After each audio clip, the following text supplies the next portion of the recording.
লোকসভা নির্বাচনে বিজেপির প্রার্থী হচ্ছেন তিনি। অবশেষে মুখ খুললেন মৌসুমী কয়াল। চলতি বছরেই সম্পন্ন হতে চলেছে লোকসভা নির্বাচন। আর মাস কয়েক পরেই শুরু হয়ে যাবে এই হাইভোল্টেজ নির্বাচন। এমতাবস্থায় তার আগে রাজনৈতিক দলগুলি নিজেদের পরিকল্পনা এবং কার্যকলাপ নিয়ে যথেষ্ট ব্যস্ত রয়েছে। আবার কিছু কিছু জায়গা থেকে ইতিমধ্যেই উঠে আসছে দলদলের খবরও। তবে নির্বাচনের এই আবহে প্রতিটি ক্ষেত্রেই নজর থাকছে রাজনৈতিক বিশেষজ্ঞদের। ঠিক এই আবহেই নতুন করে একটি জল্পনা শুরু হয়েছে। মূলত কামদুনি ধর্ষণকাণ্ডের প্রতিবাদী মুখ মৌসুমী কয়ালের রাজনৈতিক অবস্থানের বিষয়টি এবার আলোচনার কেন্দ্রবিন্দুতে উঠে এসেছে। শুধু তাই নয়, লোকসভা নির্বাচনের আগে মৌসুমী বিজেপিতে যোগ দেবেন কিনা এই বিষয়েও এবার প্রশ্ন উঠতে শুরু করেছে। তবে এহেন জল্পনার পেছনে রয়েছে কারণও।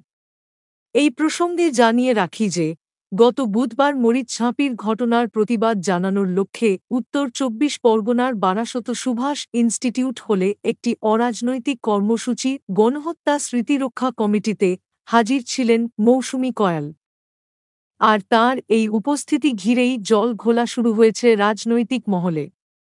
পাশাপাশি তিনি পদ্ম শিবিরে নাম লেখাবেন কিনা এই বিষয়টি এখন জানতে চাইছেন সকলে।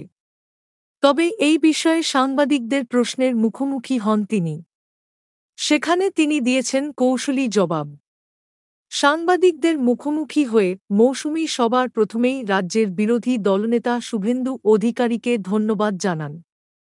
তারপরে তিনি বলেন, ১০ বছরের লড়াই ছিল আমাদের। যে বিচার এই রাজ্যে দেওয়া হয়েছিল সেটাতে আমরা সন্তুষ্ট হইনি। তাই সুপ্রিম কোর্টে যেতে হল। শুভেন্দু অধিকারী আমাদের পাশে দাঁড়ালেন। এর পাশাপাশি তিনি আরও জানান যে, পশ্চিমবঙ্গে ধর্মীয় রাজনীতির পরিবেশ হচ্ছে। তার বিরুদ্ধে অবশ্যই প্রতিবাদ জানাই। আমি সব ধর্মকে শ্রদ্ধা করি। এমতাবস্থায় রাজনীতি আসার প্রসঙ্গে তাৎপর্যপূর্ণ মন্তব্য করতে দেখা যায় তাকে। তিনি হাসিমুখে জানান, এখন কোনো রাজনৈতিক দলের সঙ্গে আমি যুক্ত নই। তবে মানুষের কাজ করতে গেলে রাজনীতি হল শক্ত ময়দান।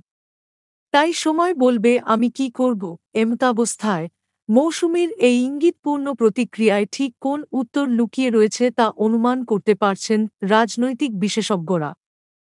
প্রসঙ্গত উল্লেখ্য যে, সাংবাদিকদের মুখোমুখি হয়ে দুর্নীতি ইস্যুতে রাজ্য